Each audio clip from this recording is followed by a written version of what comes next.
There are many upcoming decisions looming that will affect downtown St. Joseph.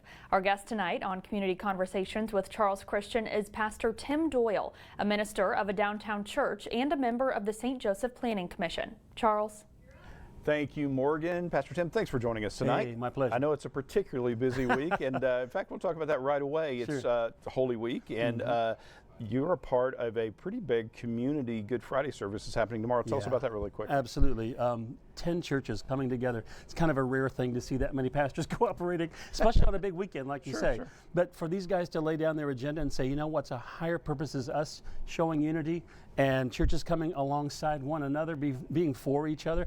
Over 1,700 people already registered. Wow. I think we're going to have more than that by the end of the day, but it's going to be a lot of fun tomorrow night, 5:30 and 7:30. Okay, at Grace? At Grace Calvary Chapel. Very good. And speaking of agendas, you were there for the story we covered already today for the mayor's State of the City address. Yeah. Give us a couple of takeaways that you saw as part of the Planning Commission that you were encouraged about. Well, I think number one, I'm just so proud of the leadership of our city and really seeing the synergistic work of groups like the Chamber, like the Convention and Visitors Bureau, like the city, the county commissioners, seeing this group of people coming around for a common goal. They really are gelling, I believe, as a team. And so, I love the mayor's heart. You saw he got emotional a couple of times. That's right. I love a mayor with a heart. You know, that's okay. And a man who's for our city. So I'm just proud of my city. I'm for my city. I'm thankful for the leadership that we have. Great. And you've been part of the Planning Commission for a bit. You've been a pastor downtown, just right downtown, for about 26 years. Is that right? Not that long. We planted about 10 years ago. Oh, 10 years ago. Okay. Yeah. But you grew up in this area, though. We right? did, yeah. I'm from this area, and we love St. Joseph. We believe that, you know, this is a great place to raise a family. Okay. You know, it's not easy to find anybody can find the problems. Sure. You know, that's simple, but being committed to a solution. That's what we're about. Well, how does your work then, 10 years of planning the Restoration Church and your work on the commission, how does that kind of tie together for you? You know, to be honest, until we moved downtown, I'm not sure I really grasped how important the history, the legacy of St. Joseph is. And we grew up learning about the Pony Express and Jesse James, right? That's about it. And now that I've learned a little bit more about the history, I mean, our own building was a swimming pool, an auditorium in 1897. Wow. And then a second building we owned was a hotel where Lincoln stopped to get a shave while he was on the campaign trail. He had to look good, you know? Right. But I don't think people understand that history. And so as we have groups come down to pick up trash or do work projects, we get to share that story and help the city recapture its sense of history and legacy, which is not just about the past, but I believe it points toward the future. That's great. And the next Planning Commission's a few weeks away. Yeah.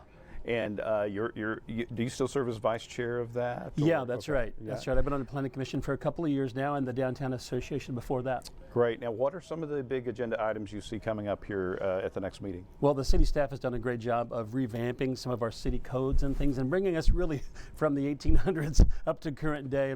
It was a big task, and there's, you know, plans now to look into the future with the 2040, project. Right. I'm just excited to be on this team for this time and really to be for and a partner with those that are wanting to move our city forward. And I think people may not realize that this is a public forum, those meetings that you're a part of, and so how do people participate in that way? There's a couple of ways. You can watch it online. It's always broadcast through the city's website, but of course in person is a great way to voice your opinions. We're always hearing cases about things that are coming in, so we love to get the community input like that. And again, I'm a forward-thinking guy. I want to see not how we can put roadblocks in people's way, but how we can knock those roadblocks down and pave the way for improvement.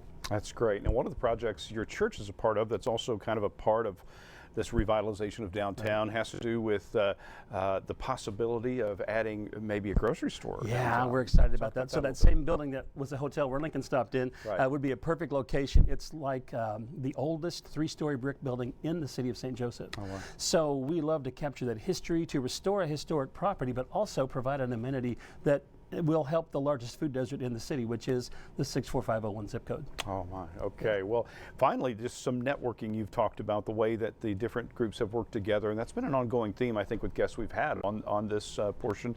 Talk about what you've seen in regard to being a part of the commission, being part of all of these things downtown for the last decade.